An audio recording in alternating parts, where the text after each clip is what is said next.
राम बुलावा भेजिया दिया कबीरा रोए। राम बुलावा भेजिया दिया कबीरा रोए। जो सुख साधु संग में सो बैकुंठ न होए।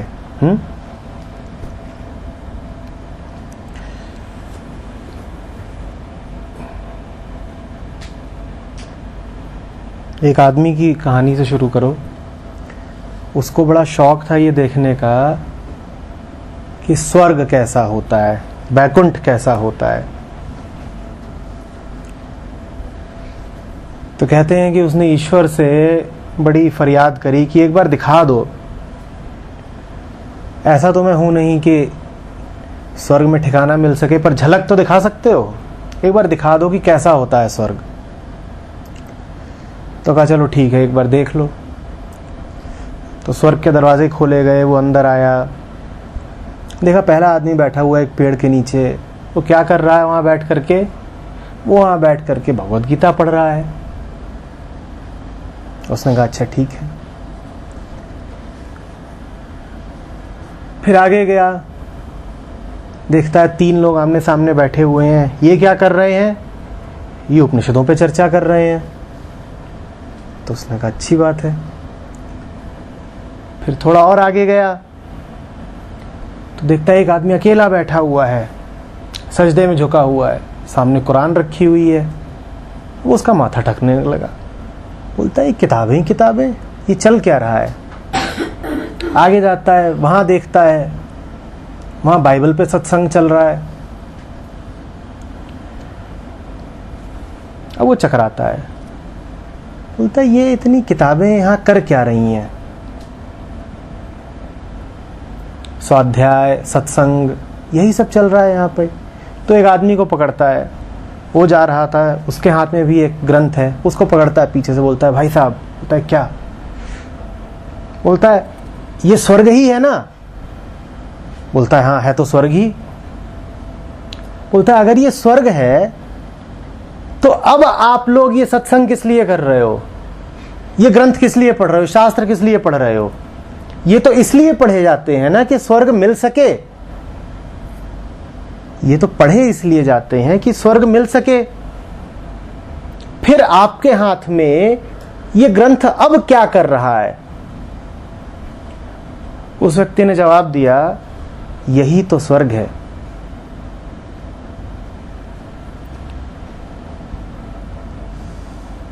यही तो स्वर्ग है।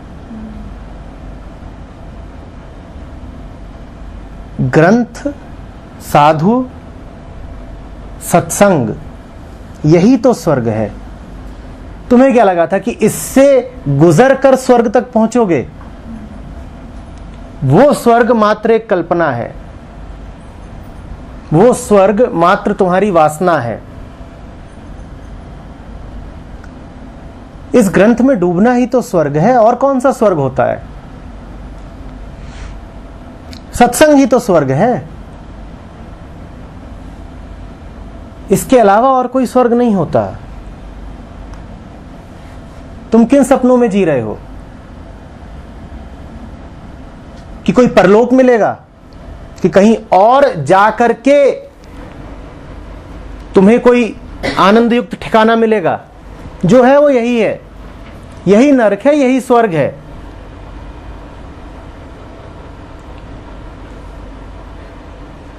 जो सुख साधु संग में सो बैकुंठ न होए।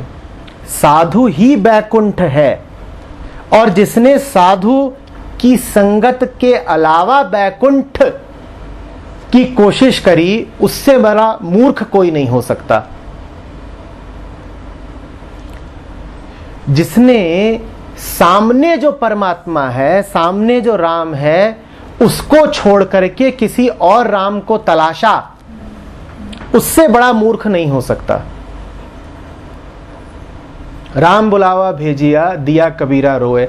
बिल्कुल ठीक रो पड़े कबीर।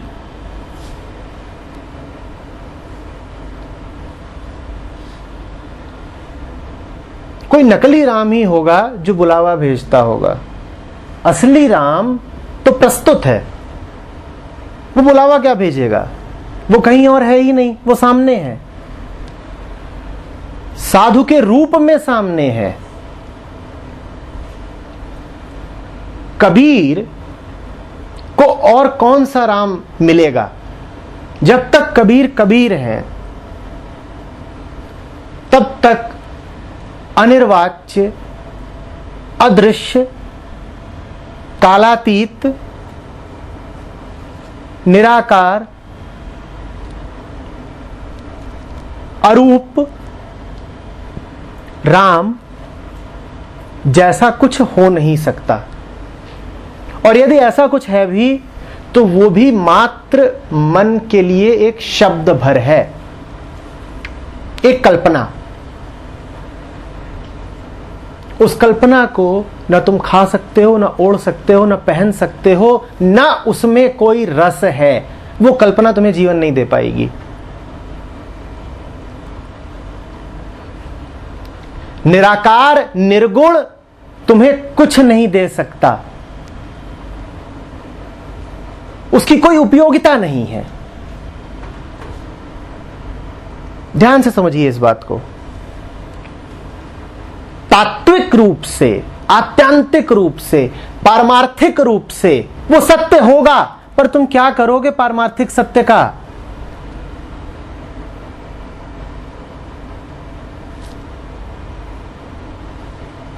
तुम देह, तुम संसार में, तुम विचारों में तैरते हो। तुम्हें तो सदृश्य कोई चाहिए, ऐसा राम जो सामने बैठा हो।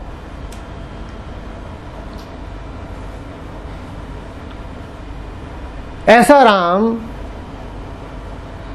जिसकी न बात हो सकती है, न चीत हो सकती है, इसको न छू सकते हो।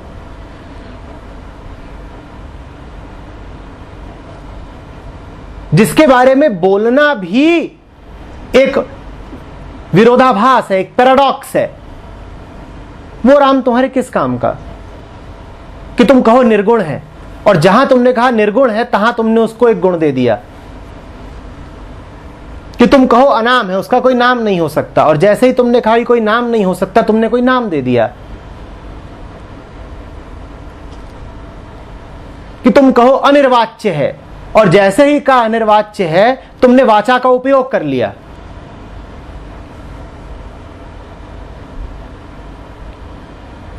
ये राम नहीं आएगा किसी काम।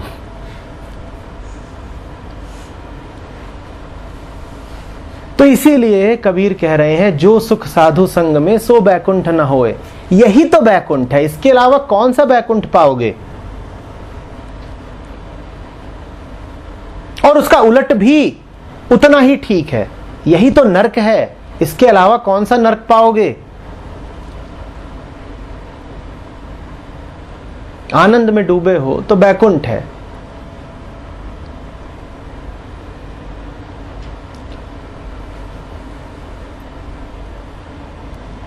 और कष्ट से, दुख से, मोह मत्सर से भरे हो तो बर्बादी है।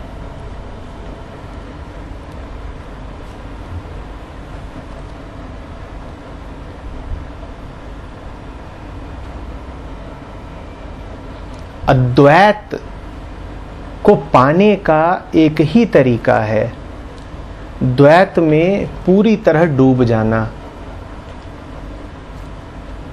क्योंकि द्वैत के अतिरिक्त और कुछ है नहीं। तुम नहीं कह पाओगे कि अद्वैत है। तुम जो हो, जैसी दुनिया है तुम्हारी, जो उपकरण है तुम्हारे पास जानने के, समझने के, तुम जब तक हो तब तक मात्र द्वैत ही है। और जिसने द्वैत को जान लिया वो घुल करके अद्वैत में प्रवेश कर जाता है। पर अगर किसी ने यह सोचा कि वो बाईपास कर लेगा तो पागल है। जो सोचे कि साधु से बच लेगा और राम को पा लेगा, वो पागल है। तुम्हें तो साधु ही मिलेगा। हां, साधु तुम्हें कुछ ऐसा गला देगा कि तुम राम हो जाओगे। तो साधु को ही राम जानो, तुम्हारे लिए वही राम है, और किसी राम की उपासना की कोई आवश्यकता नहीं है।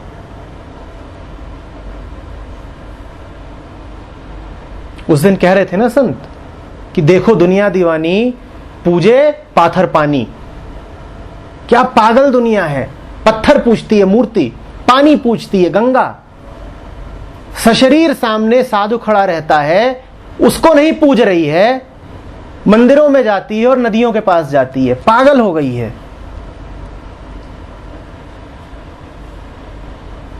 उसी बात को कबीर ने और ढार के साथ कहा है कि राम बुलावा भेजता है तो ये तो छोड़ ही दो कि मैं स्वीकार करता हूं कि अस्वीकार, मैं रो पड़ता हूं कि ये क्या अभाग घटा मेरे साथ, राम ने बुला लिया।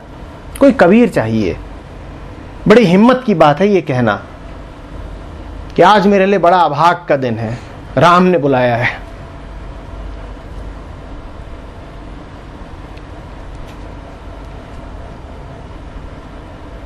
बड़े हिम्मत का वक्तव्य है ये। जिसको राम अभी है, उपलब्ध है,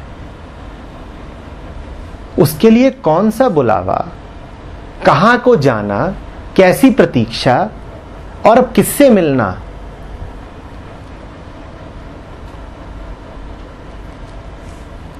ये रहा राम, ये रहा राम, और ये रहा राम। हम सब अच्छे से जानते हैं कि राम से तुम्हें कौन मिलवा सकता है, मात्र राम ही। बात ठीक है ना। अभी कल ही कहा है कि उस तक जाने का रास्ता मात्र वही बता सकता है। राम तक जाने का रास्ता मात्र राम बता सकता है। तो अगर कोई मिला है ऐसा जो तुम्हें राम तक ले जा रहा है, तो निश्चित बात है कि वो कौन है, राम ही तो है, और कौन है। इसीलिए कबीर रो रहे हैं कि जब राम सामने बैठा है तो ये किस और राम का बुलावा आ गया। असली तो ये बैठा है, इसी ने राम से मिलाया, तो अब कौन सा राम बुला रहा है मुझे।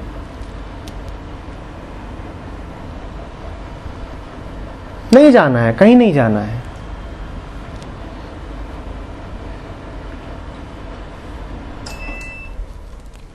इसी बात को बुल्ले शाह ने कहा था ना, तुसी आप ही आए सारे हो, क्यों कहिए तुसी नियारे हो। जब तुम ही तुम हो तो ऐसा कैसे कहते हो कि तुम अलग हो इस सब से।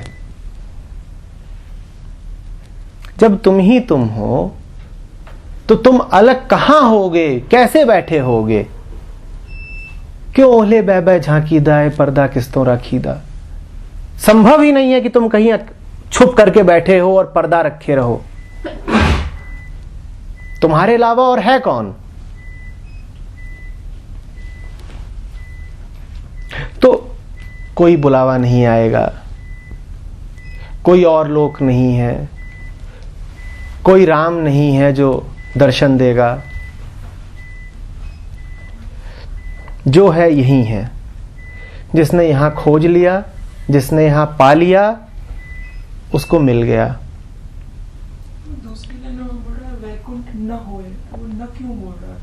जो सुख साधु संग में सो बैकुंठ न होए। जो सुख यही सामने है, हाँ, वो बैकुंठ में नहीं हो सकता।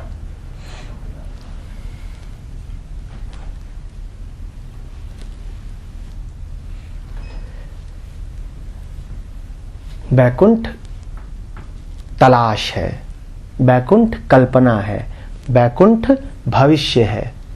हम सब अपने अपने खास व्यक्तिगत बैकुंठों की तलाश में ही हैं। हम में से कोई ऐसा नहीं है जिसे उसके निजी बैकुंठ की तलाश नहीं है। किसी का बैकुंठ है मोक्ष, किसी का बैकुंठ है पैसा, किसी का बैकुंठ है प्रेम काम, किसी का कोई और बैकुंठ है। बैकुंठ का अर्थ है कुछ ऐसा जो मिल जाए तो तर जाऊं। एक विचार है बैकुंठ। एक दूर का तारा।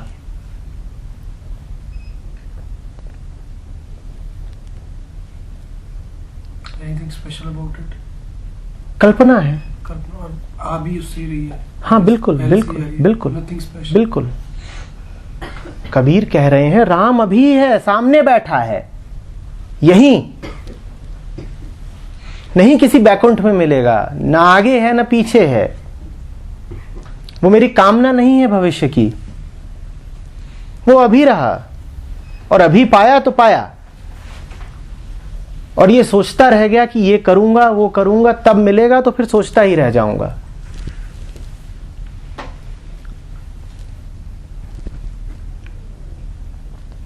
बैकुंठ ऐसा है जैसे क्षितिज। क्षितिज समझते हैं? दूर जहां तक आसमान दिखाई देता है, जहां पर आसमान जमीन से मिल जाता है, उसकी ओर जितना दौड़ो वो उतना दूर होता जाता है।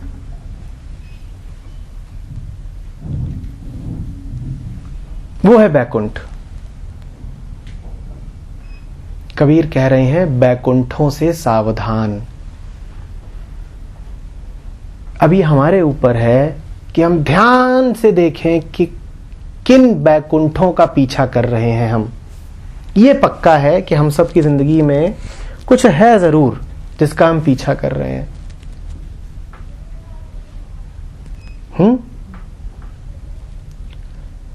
राम बैकुंठ में पाने की वस्तु नहीं है। राम सर्वव्यापी है, राम अंतर्यामी है, राम अभी है, अभी कूटस्थ, सब उसी से उद्भूत होता है। और कोई जरूरत नहीं है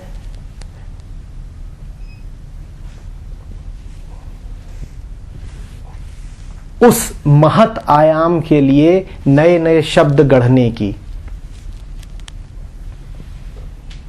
क्योंकि कितने भी नए शब्द गढ़ लो तुम इसी आयाम में बैठ के ही गढ़ रहे हो ना, तो बेकार की कोशिश है। वो वैसी ही कोशिश है कि यहां से पत्थर उछालूं और दो चार तारे अपने साथ तोड़ के नीचे ले आए। तुम कितने भी शब्द उछाल लो, शब्द राम तक पहुंचेंगे नहीं। उससे कहीं बेहतर है कि शब्द उछालता रहूं और राम के लिए प्रयास करता रहूं। उससे कहीं बेहतर है कि जो सामने है, जो संसार है, इसी में राम को ढूंढ निकालो, यही मिलेगा। जिसे यहां नहीं मिल रहा उसे कहीं नहीं मिलेगा, जिसे अभी नहीं मिल रहा उसे कभी नहीं मिलेगा। समझ रहे हैं बात को? कबीर जड़ से उखाड़ देना चाहते हैं मन की सारी कल्पना को।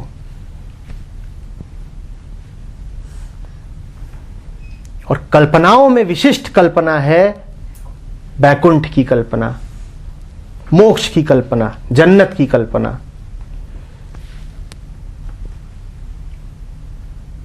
ऊंची से ऊंची कल्पना है वो आदमी की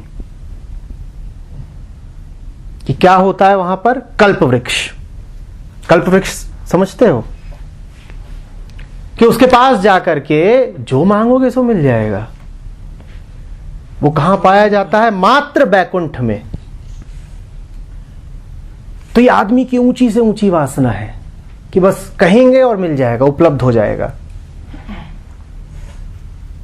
कबीर कह रहे हैं राम वासना की वस्तु नहीं, राम कल्पवृक्ष से मांगी हुई फरियाद नहीं। ये बड़ा सस्ता राम है जो इस तरीके से मिलता हो और परलोक में बैठता हो।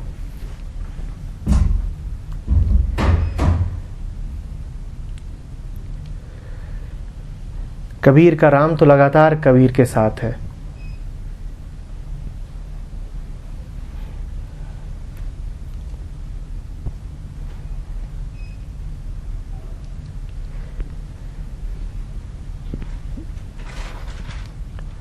राम का साथ होना मतलब क्या है इस बात का कि कबीर लगातार पूरा है, एक विलक्षण संतोष है। बैकुंठ यदि तलाश और खोज का नाम है तो राम खोज के रुक जाने का नाम है। राम उस पूरेपन का नाम है जिसमें अब किसी प्रयास की आवश्यकता नहीं रह गई।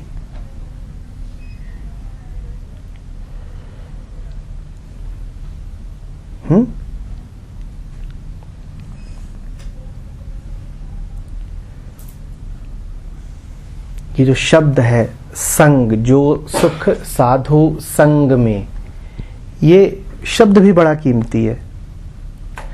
साधु दिखने में भले बाहर की एक मूर्ति हो, एक देह हो, पर संग का अर्थ ही यही है कि वो मन को आत्मा के संग कर देता है। साधु कौन?